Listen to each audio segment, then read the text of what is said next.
Okay, segment 2 of Division and Unity. We're going to pick up where we left off about, we're going to talk about some of the, we were talking about what's being done currently, and a big part of that, I think, that was brought up, that are the groups, okay? So I want to preface this first with a quick statement. You know, obviously we want to remain respectful and open-minded, you know, about the purpose of any groups and their, you know, priorities and their actions and their kind of their viewpoints. So there, you know, because I know there are groups, and by human nature, I mean, we agree with some, we disagree with others, and, you know, that's going to apply across the board. So I'm not going to start on this point. I want to give you guys a completely open floor. So do any of you, I'll ask that, have any particular points or opinions or just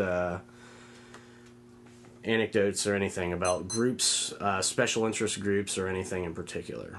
Well, I mean, I think you take any group, really, and I think there's good and bad.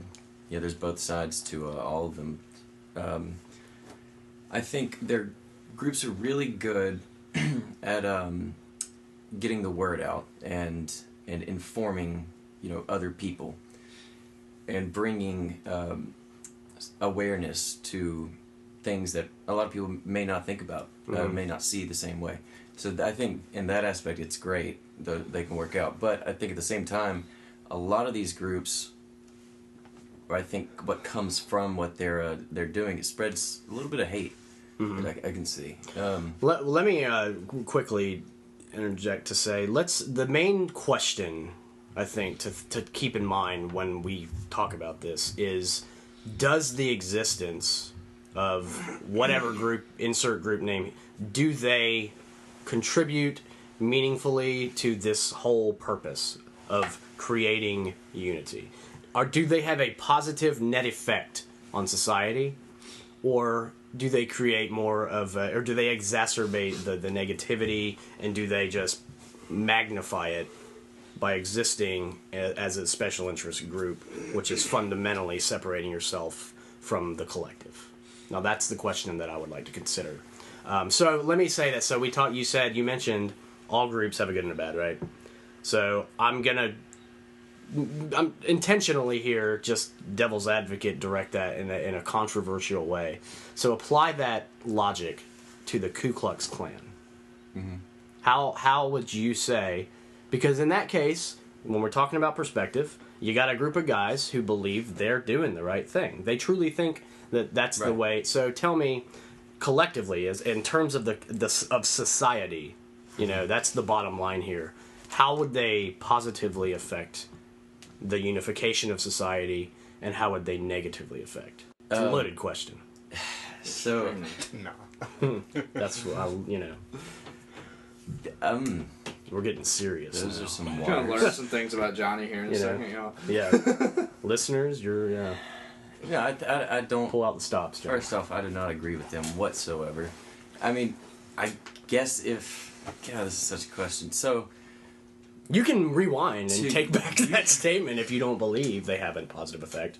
No, I'm not saying that's every group that they... I'm saying the ones that do have a good positive message to share. I think creating those groups and individuals seeing those groups of people actually standing for something, you know, they believe in, then yeah, if it is good and the message that they're, you know, conveying, then yeah, I think that is a great thing. But when you look at groups like the Ku Klux Klan, I mean, that was kind of an unfair question. I agree. Their unification would be to have, you know, a white world, right? And that's not something. Okay, that's not good at all. Yeah. No.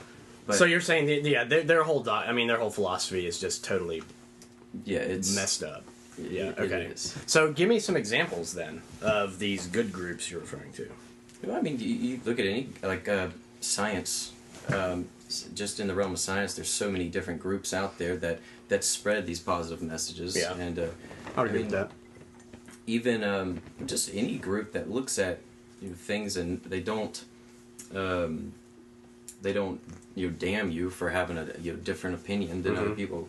Well, the reason I want to kind of identify some of them is to give our listeners an idea. Maybe what they'll that mentioning the particular group will trigger somebody checking them out. Maybe they haven't heard of them or whatever. So I would like to because ultimately the purpose of this entire thing is to contribute positively ourselves. Right. So how can we help other and we don't need to do that. I mean we obviously we have our own philosophies here. We kind of get the whole collective thing. That's what we want, right? So what can we do to help people kind of usher them, if that's something that they haven't, maybe thought too much about, or if they'd like to learn about some of these things.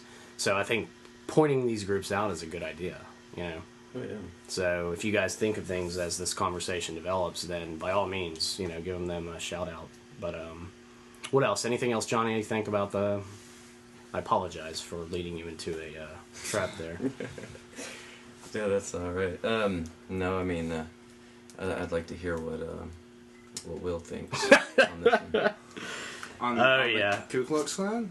No, just in general. Yeah, I mean, let's hear it, Will, and be real. What I think about the groups. I mean, I think the worst that some of these groups do is provoke. I mean, I don't think they necessarily intentionally provoke, but there's definitely a bunch of moments where I remember early on in the whole Black Lives Matter thing, there was this video it popped up on my newsfeed, and it's this really kind of anybody in the room know when I say a scene looking person, like yes. Yeah, he's very scene looking, and he's like probably my age, and he's going through this neighborhood and tearing ribbons off poles. And he's a white guy too, and the whole time some dude like pulls up next to him, the dude that's videoing pulls up and starts being like, what are you doing? Like, why are you doing this? Just like being... Is this real or is this a is clip? real. Okay. This is it's a clip, but So I mean it's not like staged. Okay. No. Okay. And the dude just turns while he's doing it.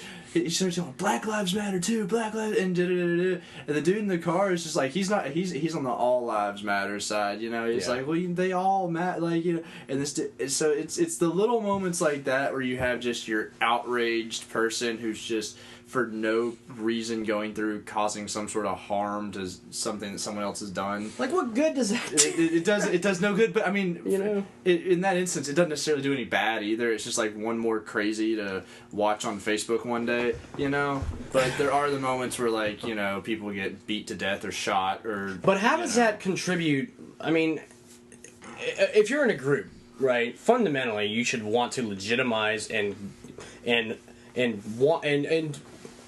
command respect based on your actions. Right. So how is that not bad? I don't think that's like, okay, well... I mean, it totally violates your entire point. Yeah, from a publicity standpoint, yes, that is bad, but I don't think we can take that one person and have him speak for the whole group. You can't, but my point is that's what we see. Yeah, it's like that's what... So Black Lives Matter needs to, as Chad would say, publicly shame him, and so many... And it's not just BLM. All these groups... We talked about it with terrorism. The Muslim community. More needs to be done to these people or with these people that totally give people a bad name. That's why the world views a lot of these groups in the way that they do. Because that's what we're seeing, right. And more people need to take a stand and do the right thing and shame the ones that aren't. To make it so much to the point where it becomes the status quo. Because everyone else is shaming these people who are doing the wrong thing. Why don't we see more of that? Why don't we see more of the, these terrorists being ridiculed and shamed and condemned? It's beyond me. It's like we've accepted this divisive culture and we just take it in stride because it's what we're used to, like we said. I just don't get it. Somebody take over because it's frustrating, man. It is so frustrating. And for the individual that's kind of would be the one to be that voice or to try to take up that mantle, it's a difficult thing to do and to feel like you can overcome like all these leaps and bounds that you have to make just to kind of break even. It's daunting. Yeah, it's very so daunting. it's a someone's got to do it. Yeah, and there's all kinds of different perspectives that I'm sure we could represent in this room, and there's perspectives that outside this room that could help shed lights on all kinds of different things. And like for me, like as a conservative, I'm like already enemy number one. It's like they say if like conservatives can never make a move, can never have a movement, because as soon as the conservatives all gather to do something, they'd look at each other and say, "What are we, a bunch of collectivists?" Yeah, right. So, it's like, the irony. But if you need a moment, I'll. Yeah, it's tough to and this is one thing I think people should be able to discuss things like this because people aren't all that brilliant. We're not all that smart. You're and right. we have to be able to say stupid things in order to get a good idea maybe out. You're right. You know what I mean? And so it's like I'm not married to the outcome of what I talk about, or I just or what I want to be the outcome of what I talk about. I just something better. Thank God for saying that. I mean, in and of itself. Yeah. We all need to admit that our opinions could be changed. I'm sure I think many things that if somebody smarter than me were to be like, hey, that doesn't really make sense, I'd be like, yeah, that doesn't. You're right. Right. Thank you for pointing that out. Yeah. And why can't we do more of that? Why would you? It's like Scyther and what's it in the Matrix eating a steak. Yes. It's easier to do that than to deal with all the other stuff. Such a good scene. Such a good point. Yeah. Ignorance really is bliss, man. I think it was La Bruyere said, one of my favorite quotes, he said, life is a tragedy for those who feel and a comedy for those who think. Yeah. I may have reversed the two, but that's so true. And I hate it myself because it's all these things, the whole, this how the world should work thing, all of these things literally torture me. Yeah. And granted, I wouldn't care nearly as much about them were it not for my mother and losing her and all that. So that kind of threw me off the cliff, for lack of a better term.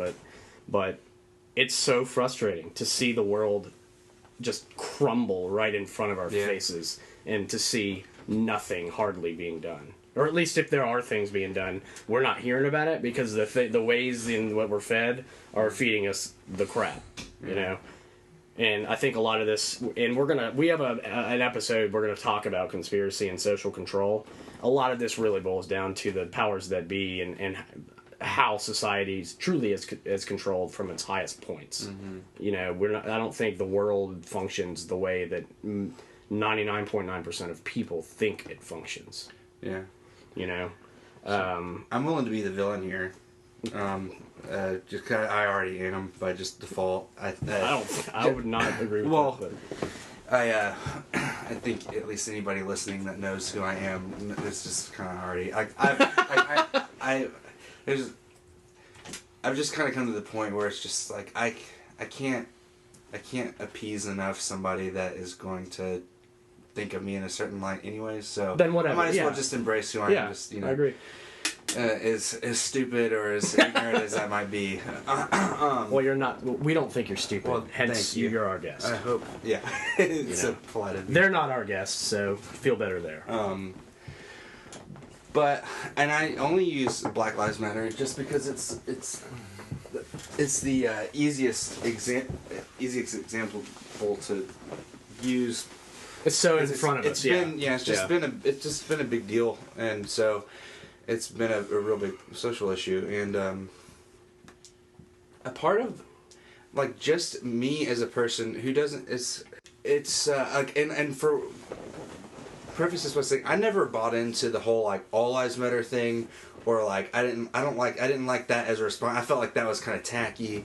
Say all lives matter or blue lives matter. It's just figure out your own thing. You don't have to okay, we get it. Grow up, all lives matter. It's and that's kind of the whole idea of people saying all lives matter is kind of what I didn't like about people saying Black Lives Matter. It was the implication that I didn't care. Yeah. You know, and it was like, and so it's like people saying all lives matter. It's like telling, you know, the black community that like, well, we all matter. It's like, well, they know that, and I know, and it's kind of like the combative. This like really, you got to hit them back with something. To me, it feels like this very passive aggressive kind of insult to me as a person, because it's like I want to hear people's cases, and I do think a lot of it is exasperated by news coverage. Oh yeah, and there's so, no doubt about that. I'm a numbers guy. I like numbers, and so when I talk numbers, statistics, and things like that, it does not jive well, because there's a lot of emotion behind movements in general, and I'm not anti-movement. I feel like it's just a lot, and I try to take away as much as I can from any kind of group saying anything, but it's what was I going to say? Because there's a difference between like a Martin Luther King really appealed to the sensibilities of people by kind of becoming a martyr in some sense, in some ways, not because he died. That certainly didn't hinder the cause. I don't think, but I mean, you're right. It martyred him, and it made it a much, you know, that's something obviously that it creates Well, he's immortalized, you know, and I agree. I mean, he had a very different message, for example, than in Malcolm X. And you made a point, and I really want to build on that because that's kind of my point in general.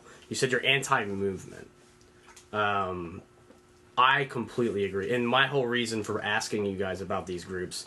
So this is my opinion. I look at it from the most fundamental, basic human psychology point of view. The simple fact that a group exists immediately creates division. Because what you're doing is isolating yourself, and you're separating yourself from the group, the collective, you know? And a lot of it has been in a response, for example, again, Black Lives Matter, it's been a response to the mistreatment that the collective has given you. So I agree, I understand, I don't want to say agree, but I understand why that was a response, why Black Lives Matter formed. Because it was something where, you know, it is easy to, when the kids getting picked on in the playground, it's easy for them to create their own group to be stronger, you know. But what that does, in addition to, you know, the guys like Will was saying, like a big portion of that group it's very confusing. It's very conflicting when you talk to a lot of different members of that group, because a lot of them have that aggressive mentality. But there are a big portion of them that have the guys, we just want to get along mentality. But and that's kind of the problem. The movement, to me, anytime you have a movement, you're promoting a particular point of view. You're promoting a bias, basically. And by having a bias, you're immediate. So, what we need really is a movement, if you will, that rather than promotes a particular agenda, promotes the acceptance of all agendas. We have to tear down, if I can use a Reagan, you know, reference here, the wall of bias. Because all of these groups, it doesn't matter what group it is, it doesn't matter if it's the KKK or the BLM or the LGBT, all of these different things, although I will say LGBT is more fighting for just, you know, their own rights, which I can get along with them. Yeah, I mean, they're not combative, whatever. People need to accept other people. That is the ultimate problem that we have. And that's the only or main reason, that's the common denominator from all of this, is that people don't accept other people. So it's promoted and created the need for these special interest groups, you know, because we're shunning them, you know.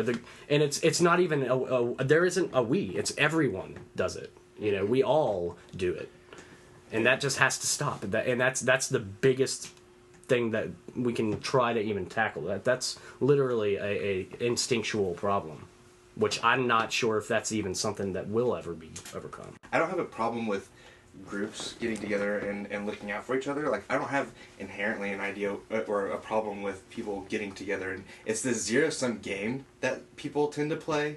and people do it all over the place. It's like, you accept all my terms or nothing at all, or you're like my enemy, and that bothers me because it's like, well, can we work this thing out? Well, that's the problem. You know, that's what I'm saying. And that always happens. Yeah. So it's okay for these groups to form if that weren't the case. But that would require us to get over that combative, aggressive instinct. It's a human instinct. Right. And what will it take for that to happen? So now that the group's conversation is kind of over. We've all... Ryan, did you want to add anything on that? I was wanting to add something because people look at groups and they think it's just one completely united thing, which no group like that's larger than a couple hundred people can agree on one thing completely. Because there's always division within a group. Right. Like the Black Lives Matter thing, I agree with that. I mean, and that is a kind of a fundamental problem with groups in general. You get like 20 people of the same thing. It's definitely going to be a hodgepodge, but they will embody a certain force, consensus, or ideologue. For sure, they can kind of morph into Megazord. I love your references. One of the MVCs last week had to have been the Pokemon comment. Yeah, the coffee. Speaking of he was Johnny like Eevee and.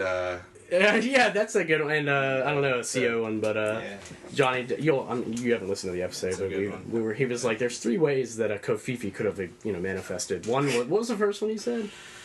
Russian code. Russian code for something, yeah. He said it could have been this option 2, the morphing of 2 Pokemon, and then he was like number 3. He just passed out on Ambien. Specific meme I got that from. That cracked me up. Well, don't say that because you need to take credit for that comment. It's funny. Thundersteel. Yeah. Somebody's listening. They're like, he got that from a tweet. So they heard it last week, and this is obviously going to be uploaded a week later. So now we've given reference to it. So Chad wins. He redeems himself.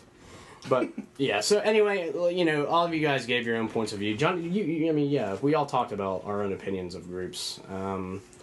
So let's talk, finally, about how the world should actually work. We've talked about how it currently works, and it sounds pretty depressing. So would you call it working the way it is now? No, I don't even think that that's a question. I mean, it's abundantly clear that it's not working. And this isn't even... social cohesion was what I originally was going to call this episode, but I think divisiveness or division and unity really kind of simplify it.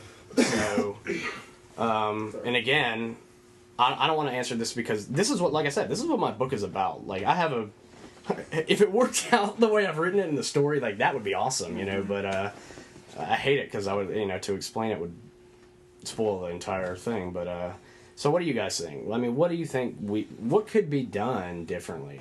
I didn't really see it the way that you were explaining until you explained it, and it makes a lot of sense. I think that the biggest thing is acceptance of other people and the differences between us. It's so simple, isn't it? Yeah. It really should be, at least. But why the hell have we complicated it so much? Why do we care about all of these differences that we seem to fight about? Who made those rules? Like, what in the world? It's beyond me. It is absolutely beyond me. Only because of my mother, granted. But, I don't know. Why do we care? Or no, I take that back. We've discussed that. Yeah. What can be done? What can we do outside of this? Quote my man Jordan Peterson, let go of the outcome. And at least in the exchange of ideas.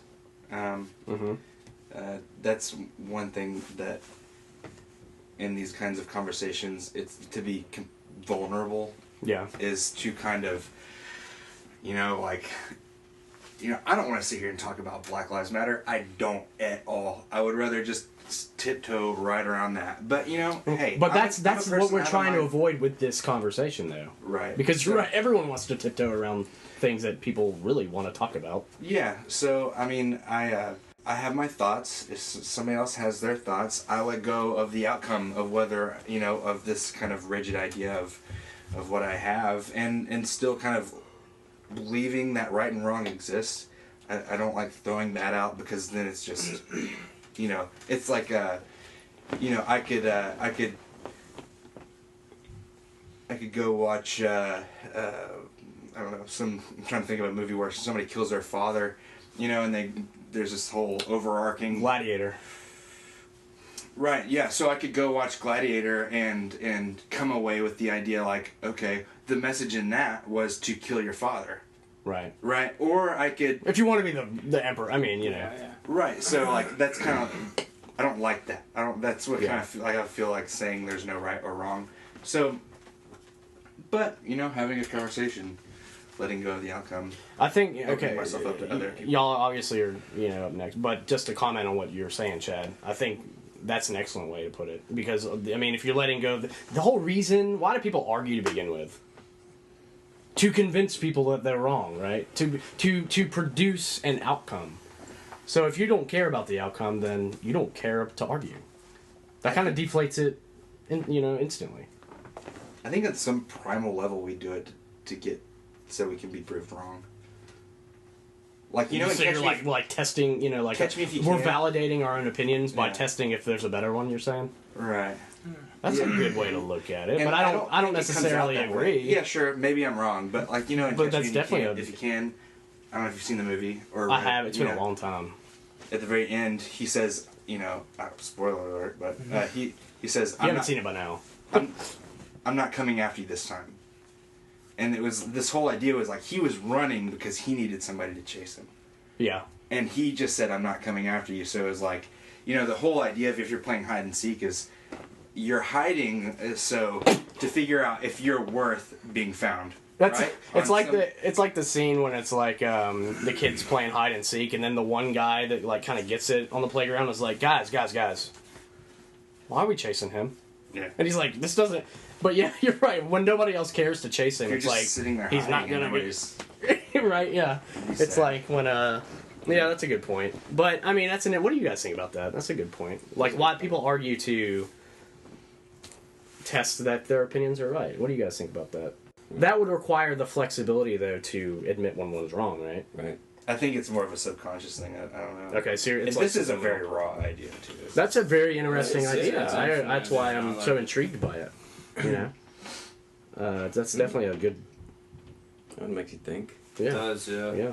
Until this point, I always thought I argued because I knew I was right and you guys were wrong. Tell me. No, that's actually really, I like it. Now it's gonna like start tripping me up when I actually have an I don't even remember what we were Like, talking about. I'm so like mind deaf Am I- now. It's like, wow. Am I that was- wrong? Am I just trying to prove myself? Like, I'm stunned. I don't even know myself now. I'm like, why do I do this? Ooh, what are the demons in the midst of my brain that are as if I wasn't tortured enough already, Chad. Thanks a lot, man. more sleepless nights. Yeah. I don't know. Anyway, okay, Ryan, go on. What do you think? Well, What can be done? You're saying most people argue to see that, like, to show that they're right and like that. Well, there's some people like out there that they argue to see if they're wrong and like how they could correct themselves more to see how they could be more correct and be more open-minded Right. about that. Because me personally, I like being proven wrong, so I can tell if I'm wrong, so I don't sound stupid or ignorant. Yeah, yeah. You move forward. Yeah. Steve Jobs said a really good thing, I think. I read in one interview with him. The guy was asking him, because Steve Jobs was probably one of the most deeply thought out, insightful people that have ever existed. And he said, I absolutely love being proved wrong. Because one, that means my employees are critically thinking to the point where they're confident enough to challenge me. Two, that means they know that I'm open to be challenged, and nobody likes a dictator. And three, it's like, it makes me better. It makes me understand more. It's just a scary thought It from was- somebody at the head too. Yes, have. but that is exactly Yeah. the mentality that made him... Yeah. Granted, he was also, there was a side to him that was very egotistical. And, have you seen the one with Michael Fassbender? I haven't. He's like, give us a shout out, Apple II, Apple. He's like, no.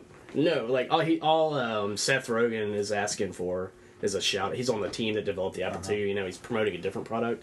And he just won't bend. And he's like, it really means a lot to the team. He's like, this will mean a lot. All you got to do is say thank you. He's like, no, this is about this product. And it's so there was a darker side to him. Sure. But yeah, I mean, you can learn a lot from people like him. But yeah, Ryan, it's a really good point. I mean, but that's the problem. I mean, I don't think most people are like that. Honestly, I think most people are kind of like Chad was saying. It's more of a cynical point of view. But yeah, inherently, we would prefer to validate our own opinions, and ultimately, that's the bottom line. But Will, the floor is yours. What can be done? I mean, I think one thing we could we could definitely do is I don't know, I don't have a specific like way of getting to this point, but maybe not getting to the point of you know, right or wrong, because there's not necessarily a right or wrong answer, but not accepting that you're wrong or they're right, but like I said earlier, the agree to disagree. You know, the one thing about you, whether the fact that you're black, or the fact that you're gay, or the fact that you're someone who's had an abortion, or you're a woman, or something like that, doesn't encompass your whole person. It doesn't make you wholly who you are. Doesn't define you, yeah. Exactly. So if we can get away to where we get to the point where, okay, I don't like black people. I don't like, you know, you've had an abortion. You're not on this level of, you know, existence with me. You're not on the same plane as me anymore. If we can get past, you know, maybe they'd still have that mindset. You know, they'd still, I'm not going to change my way. I'm not going to stop being racist. I'm not going to stop being a xenophobe or whatever. Right. But I'm able to accept that about you and kind of move past it a little bit and still see the bigger picture that is you, or the bigger picture that is that person in general. Once again, I had no clue how we would actually. Well, okay, and I'm glad you said that, because the answers I think so far really have been extremely high level, hard results. Like, how in the world we're talking about fundamentally changing the way people act. So that my question, and this is my answer, and I'm dead serious when I say this: share this podcast.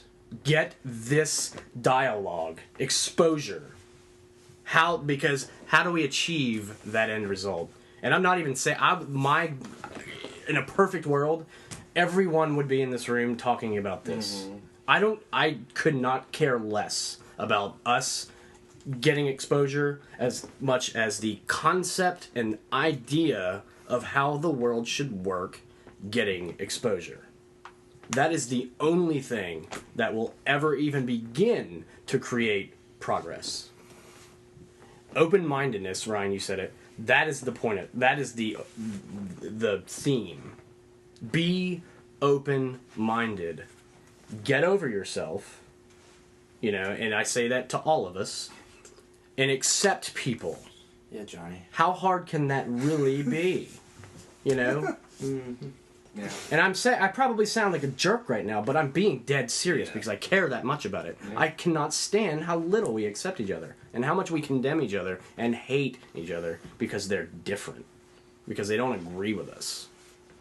Get over it. Who cares? Have fun. Enjoy life. You know, we're not here very long. Look at this world that we've been given. You know, and I would love to take this conversation into the context of other civilizations and how they probably act and how primitive we probably act in comparison, because that's what my story's about. but you know, it's just beyond me, and I'm not gonna get on the soapbox here because obviously I'm about to, but that's really what it is. Share this podcast, you know, get involved, do something do your own you know, care enough to make a difference, you know.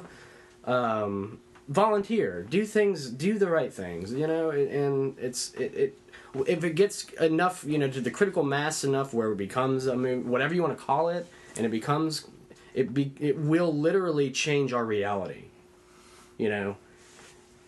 Whoever thought of whatever it was at the beginning of you know, there are people in history who have done this very same thing and cared enough and put enough effort into it to shape reality. You know, everything that we experience, the concept of money, we talked about that, fiat money. Somebody in history thought about that and was like, this is such a good idea that they promoted it, and now everyone uses money. That wasn't given to us fundamentally by a higher power, you know. I'm not saying God doesn't exist, but he didn't give us money. A human being thing thought of it. Everything in our reality is thought of and created by humans, you know? And it's so easy. It should be so easy for this to catch on, you know? So, I don't know. I mean... And somebody could get super mad and listen to me talk, you know, being in Black Lives Matter, and be like, that guy's full of it, and I need to go on that podcast and share mine. Please do! Yeah, exactly. Good point. You know? Prove Chad wrong. You know? Winner gets a t-shirt. You know, best comment wins. You know, because I don't care what it takes for this to catch on and take off, but I swear to God, I will do whatever it takes. You know, I will not give up until that occurs, because I cannot stand to live my whole life and observe what we have to put up with. You know, I wouldn't be able to look back at when I'm about to die and be like, I lived a good life. You know. Well, sorry to end on such a negative note there, or an emboldened note, I guess. You know, it's a somber note. It was a somber note, you know, because it does. It just bugs the hell out of me. But does anyone? Obviously we're gonna end as always with the poem. But does anybody have any last points that they would like to make, or thoughts in general, or if it's unrelated, anything at all? I want to thank Chad, first of all, for you know, joining. Ryan, thank you as well. Johnny, as always. That's everybody. Thank you. Yeah. Wait a sec. And then I'm here too. and Will, but I really can't wait until the stuff we have planned, you know, comes to fruition, because there's a lot we have in the works. But again, thank to everyone. Thank you for listening. Please like, subscribe, share on whatever mechanism you're listening to us on. iTunes, YouTube, whatever it is.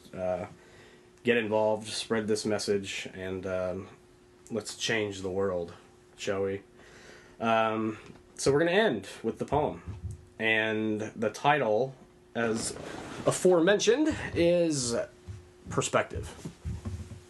And it goes like this, and I hope this illustrates this whole episode, really. Hello, my friendly friend. Please lend me just one ear. This story must be told, this true tale you must hear. For back when life just started, long ago when things begun, there were but only two things the universe's wheel had spun. These two things fought and bickered until there came a day. A third thing tried to hurt them and take their lives away. So, helping one another, the two things formed a plan to rid themselves of others and join forces hand in hand. Well, as the three were fighting, another joined the fun. It tried to rule them all, but three things had turned to one. Helping all around them, they'd almost won the fight, till a fifth came into battle, so the four grouped all their might. They fought off this new creature, knowing soon six shall arrive, come in from out of nowhere and force truce to stay alive. The truce made these things realize that these fights were really dumb, and standing strong together beats waging war as one. So, the whole point of that, obviously, is perspective. You know, they saw these issues and problems until a bigger one introduced itself. And truthfully, that's why I hope eventually we find aliens that are, like, super bad, so we can be like, oh, human, team human, you know? Because that would totally put the... And actually, you know what? Quote. Has anyone heard the Ronald Reagan quote when he was talking to the UN? Yeah. My favorite... The second book, actually, that's the quote that it introduces with. And Ronald Reagan said, and I'm going to paraphrase so I don't have to look it up, but he was addressing the UN, I think it was 1984, literally said, I often wonder how quickly our differences would vanish if we were faced with an extraterrestrial threat. Mm-hmm. And it totally summarizes that whole point. Dude literally talked about the Globe's, in front of the Globe's leaders, about friggin' aliens. Like, but it makes so much sense. Yeah, no, I'm trying to look up, there's a word, a phrase or a word. Exopolitics? I don't think so. It's like geopolitics, but universal. That's what exopolitics means. That's a Muse song. It is a Muse song. It's my favorite band, by the way. Yeah. They played here recently. I missed it. They did. They played on Saturday. Yeah, I saw when KG Elephant opened for them. Yeah, but Yeah.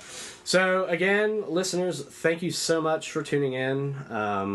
Again, if you can think of a tagline, please feel free to, I'll put up a Facebook post on our Facebook page, facebook.com/howtheworldshould-work. Follow us on Instagram, same username. In fact, that's the username on all platforms except for Twitter. Somebody sniped it on Twitter, so we are Change for Us All. At Change for Us All. Yep.